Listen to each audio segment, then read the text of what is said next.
Examples discuss कर रहे हैं।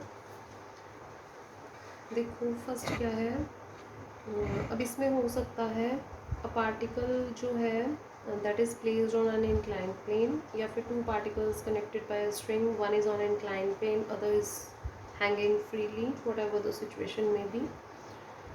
So if we discuss this, a block of 80 kg is placed on an inclined plane 3 in 5. 3 in 5 means हमें inclination दी हुई है, कई बार डिस्कस हुआ है हमारा ये कंसेप्ट कि 3 यूनिट की हाइट है, इंक्लिनेशन कितना है 5 यूनिट, तो इसलिए हमारा साइन थीटा 3/5 हो जाता है. ठीक है.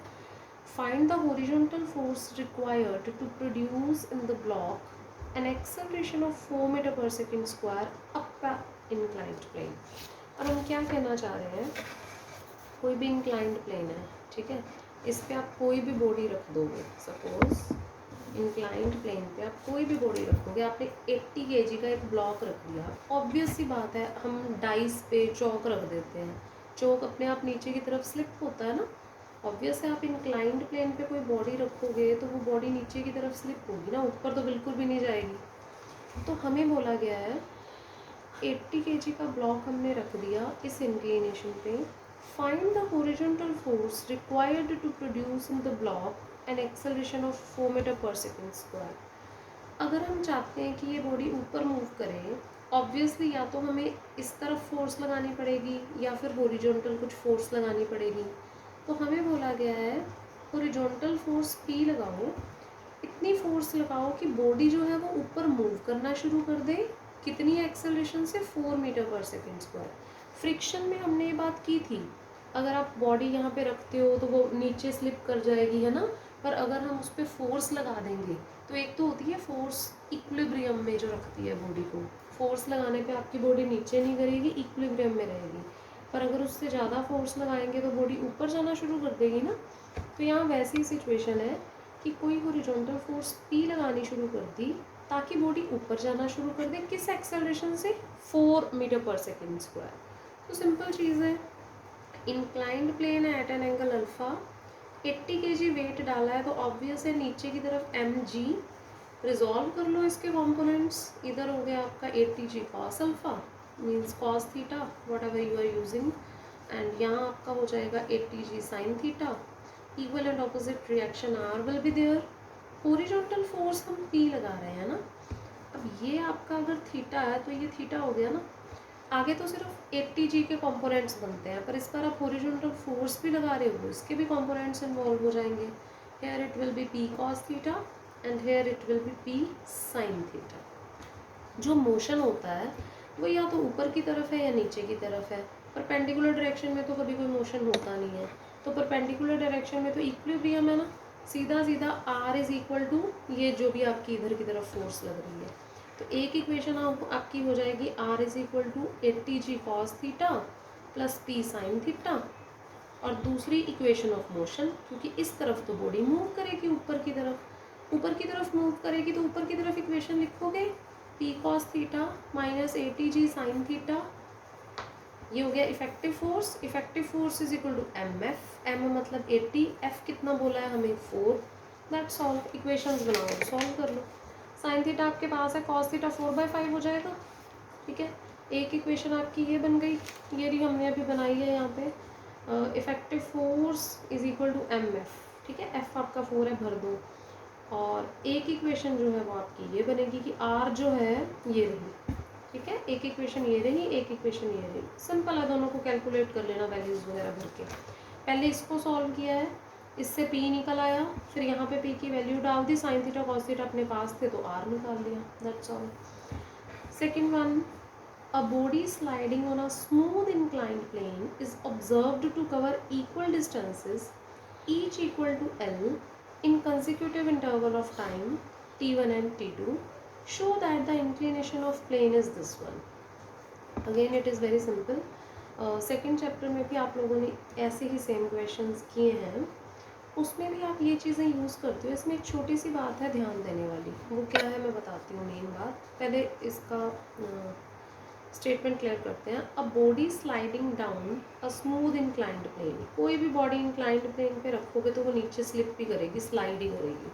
ठीक है, इंक्लाइंड प्लेन पे कोई बॉडी रख दी, वो नीचे की तरफ स्लाइड कर रही है, नीचे आ रही है। जब वो नीचे आ रही है तो उसने टाइम इंटरवल में उसने बोला है is observed to cover equal distances. जैसे नीचे आते हुए उसने L L equal distances cover किए हैं in consecutive intervals of time T1 and T2। T1 time में भी उसने एल डिस्टेंस कवर कर लिया, T2 टाइम में भी उसने एल डिस्टेंस कवर कर लिया। पहले तो दोनों की इक्वेशंस लिख दो सीधा ही।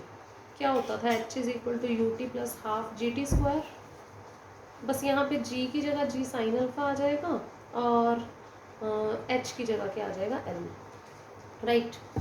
बट इसमें एक चीज़ का ध्यान रखना होता है, मैं यही आपकी मेन चीज़ है, वहाँ सेकंड चैप्टर के टॉपिक्स में भी हम ये एक चीज़ डिस्कस करते हैं। आप ना इनिशियल वेलोसिटी एक लेके चलते हो। अगर तो क्वेश्चन में इनिशियल वेलोसिटी दी है फिर तो हम वो ले लेते हैं, अगर कुछ नहीं दिया तो हम लेट कर लेते हैं कि जो बॉडी की इनिशियल वेलोसिटी है दैट इज़ यू। अब इनिशियल वेलोसिटी इस पॉइंट से और इस पॉइंट से अलग अलग तो नहीं सपोज करेंगे, हम सिर्फ ये सपोज कर लेते हैं कि इंक्लाइंड प्लेन पे कोई बॉडी है, उसने से u वेलोसिटी से इनिशियली चलना शुरू कर दिया। t1 टाइम में कोई डिस्टेंस l कवर किया, फिर अगले t2 टाइम में फिर उसने डिस्टेंस l कवर किया। अब यहाँ पे जो इक्वेशन लिखनी है वो हम हमेशा स्टार्टिंग पॉइंट से ही लिखते हैं, क्योंकि इनिशियल वेलोसिटी एक ही रख के काम करना आसान होता है। तो पहले हम कह देंगे t1 टाइम में l डिस्टेंस कवर हो गया, फिर हम अगली इक्वेशन के लिए बोलेंगे T1 प्लस T2 टाइम में 2l डिस्टेंस कवर हो गया। इससे इनिशियल पॉइंट सेम है तो दोनों केसेस में हम वेलोसिटी u यूज़ करेंगे, ठीक है। तो एक बिल्कुल सिंपल सी चीज़, l डिस्टेंस कवर हो गया, उसके लिए आप इक्वेशन फर्स्ट लगा देंगे, s is equal to U T plus half G T square, G की जगह जी साइन अल्फा आ गया, एक इक्वेशन बन गई। इसी तरह से ये 2l के लिए दूसरी बन गई। फर्स्ट इक्वेशन से l बाई T1 सॉल्व कर लो, ठीक है, आपके पास सिर्फ u रह जाएगा। सेकेंड इक्वेशन से 2l upon T1 plus T2 calculate कर लो, यहाँ भी सिर्फ u रह जाएगा, क्योंकि u हमने खुद से लेट किया है ना, तो हम इसको एलिमिनेट करके रिजल्ट निकालेंगे। रिजल्ट क्या निकालना है, show that the inclination of plane is this. Inclination मान लिया अल्फा है, तो अपने को अल्फा के लिए सॉल्व करना है और इस तरह की चीज़ निकालनी है। तो आपको क्लियरली पता चल ही रहा है कि आपको क्या प्रूव करना है। दो इक्वेशंस बनाओ, दोनों को सब्ट्रैक्ट करो, देखो u तो कैंसिल ही हो गया, बाकी कैलकुलेट करके सॉल्व करोगे तो अल्फा आ जाएगा, वेरी सिंपल। नेक्स्ट थर्ड में क्या है, a body is projected up a smooth inclined plane of length 20 metre.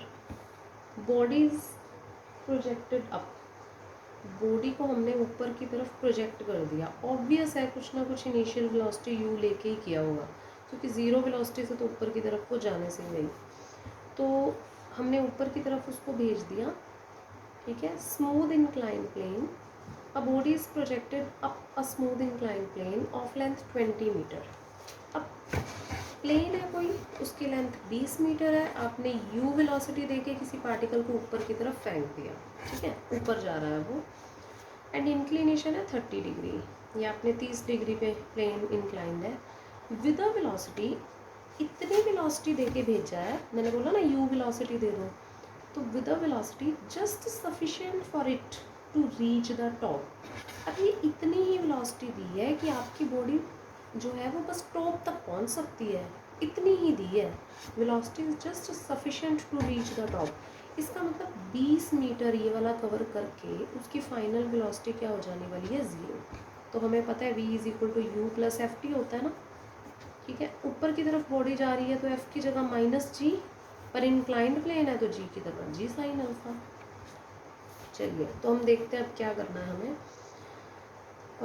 Situation ये है कि बॉडी है, प्लेन 30 डिग्री पे इंक्लाइंड है, इनिशियल वेलोसिटी u से बॉडी को ऊपर की तरफ प्रोजेक्ट कर दिया और प्लेन जो है वो आपका 20 मीटर उसकी लेंथ है। Divide the whole length into 3 parts.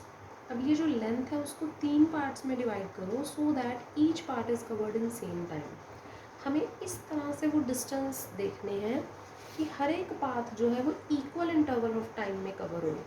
तो बच्चे पाथ तो सेम नहीं है पर टाइम सेम लगना चाहिए, तो हम खुद से सपोज कर लेते हैं कि जो 20 मीटर है ना टोटल डिस्टेंस, उसको 3 हिस्सों में बांटना है। मान लो S1 S2 S3 3 हिस्से हैं, S1 plus S2 plus S3 क्या होना चाहिए, 20 होना चाहिए। पर और ये तीनों हिस्से सेम टाइम में कवर होने चाहिए। इसका मतलब टी टाइम में ही ये कवर होगा, टी में ही ये और टी में ही ये, ठीक है। तो टोटल 3t टाइम में पूरा का पूरा 20 मीटर कवर हो जाएगा, ये सिचुएशन है। अब फिर बिल्कुल सेम ऐसा ही कंसेप्ट आ गया। टी टाइम में उसने S1 डिस्टेंस कवर किया, टी टाइम में ही S2, पर हम इक्वेशन को यहाँ से नहीं पढ़ेंगे क्योंकि अदरवाइज़ फिर हमें बार बार इनिशियल वेलोसिटी चेंज करनी पड़ेगी। फिर वही है, हम बोल देंगे u इनिशियल वेलोसिटी है, पहले हम कहेंगे टी टाइम में S1 डिस्टेंस कवर हुआ, फिर 2t टाइम में S1 प्लस S2 कवर हुआ, फिर 3t टाइम में पूरा का पूरा S1 plus S2 plus S3। तो हमारे लिए सबसे बेनिफिशियल क्या है कि 3t टाइम में तीनों का सम मतलब 20 मीटर कवर हो गया। तो सबसे पहले हम इसको यूज़ करें, इससे अपने पास t आ जाएगा ना। हाँ जी, सबसे पहले तो जब भी बॉडी इंक्लाइंड प्लेन पे होती है, बात हो चुकी है हमारी, नीचे की तरफ बॉडी आएगी तो f जो है वो g साइन अल्फ़ा हो जाएगा, ऊपर की तरफ जाएगी तो minus g sine alpha. g भी आपको पता है, साइन अल्फ़ा भी पता है, सबसे पहले f निकाल लो। अब हमारी जो बॉडी है, ये मैंने बोला है सबसे पहले ये यूज़ करते हैं कि 3t टाइम में 20 मीटर कवर करेगी, ओके। तो हमने बोला है बॉडी ने ना इनिशियल पॉइंट से C तक जाना है और यहाँ जाके इसकी फाइनल वेलोसिटी हो जानी है 0। तो अपने पास दो ही बातें हैं, u वेलोसिटी से बॉडी चलेगी, 20 मीटर कवर करके फाइनल वेलोसिटी हो जाएगी 0, और 3t टाइम में वो 20 मीटर कवर करेगी। तो आपके पास दो, एक तो वेलोसिटी वाला रिलेशन है, एक डिस्टेंस वाला, दोनों यूज़ कर लो। v² = u² + 2fs, एक तो ये यूज़ कर लो, 20 मीटर है, फाइनल वेलोसिटी हो जाएगी 0 20 मीटर कवर करते ही। इससे तो आपके पास u आ गया पहले कि इनिशियल वेलोसिटी कितनी मिली है। फिर v = u + ft होता है, हमें पता है 3t टाइम में उसने 20 मीटर कवर करना है, तो अपा पर v = u + ft लगा रहे हैं, तो 3t टाइम में उसकी फाइनल वेलोसिटी 0 हो जानी है। देखो, एक बार हमने कह दिया 20 मीटर तय करके फाइनल वेलोसिटी 0, एक बार हमने कह दिया 3t टाइम में फाइनल वेलोसिटी 0। एक से u निकल आया, एक चीज़ से हमारे पास जो है 3t निकल आया, ठीक है। 3t जो है आपका, यहाँ से सॉल्व कर लो, आ गया 14/4.9, जो भी है इसको सॉल्व करना। ये 3t आपका 20/7 सेकेंड आ गया। अब बच्चे 3t 20/7 है तो t टाइम जो है वो 20/21 सेकेंड आ गया। देखो, हमने यही निकालना था ना, t टाइम निकल जाए। अब अगर t टाइम निकल गया, हमें पता है t टाइम में सिर्फ S1 डिस्टेंस कवर होएगा। इनिशियल वेलोसिटी अपने पास है, टाइम अपने पास है, तो आप पहला डिस्टेंस निकाल सकते हो ना, कितना कवर हुआ है। अब पहला डिस्टेंस निकाल लिया, फिर वही हमें पता है 2t टाइम में, पहले ही हमने बात कर ली थी, कितना डिस्टेंस कवर होगा, S1 + S2। तो अब हम पूरा S1 + S2 निकालेंगे। S1 आप ऑलरेडी निकाल चुके हैं, उसको जब माइनस करेंगे तो अपने पास S2 आ जाएगा, ठीक है। तो फिर हम कह रहे हैं कि S1 + S2, जैसे यहाँ यूज़ किया कि S1 डिस्टेंस कवर किया t टाइम में, अब यूज़ करेंगे S1 + S2 डिस्टेंस कवर किया 2t टाइम में, S = ut + ½ ft²। बच्चे फार्मूलाज लगा के अपने आप सॉल्व करना, बहुत इजी लगेगा जैसे, तो ये सिर्फ समझा रही हूँ मैं। S1 + S2 आ गया। अब इसमें से अगर S1 माइनस करोगे, बचा हुआ S2 आ जाएगा। अब S3 अलग से निकालने की ज़रूरत ही नहीं है, जस्ट 20 में से माइनस कर दो, you will have the answer. सारे ही बहुत इम्पॉर्टेंट हैं, इसके एग्जाम्पल्स और क्वेश्चंस इस टॉपिक पे, इनको अच्छे से कर लेना। नेक्स्ट फोर्थ है, a body of mass 4 kg is placed at the bottom of a plane. 4 kg mass है बॉडी का, is placed at the bottom of the plane, उसको यहाँ बॉटम पे रख दिया। Inclined at 30 degree to the horizontal and of length 4 metre. 4 metre, ठीक है, plane की लेंथ है। It is connected by a string passing over a smooth pulley at the top of the plane to a mass of 3 kg hanging vertically. अब बिल्कुल सीधी सी situation बताई गई है आपको। 4 kg मास किसी प्लेन के बॉटम पे रख दिया, फिर उस 4 kg को स्ट्रिंग के साथ बांध दिया और स्ट्रिंग के दूसरे हिस्से के साथ 3 kg मास और टाई कर दिया और पुली के ऊपर से क्रॉस करा दिया स्ट्रिंग को। ये सिचुएशन है।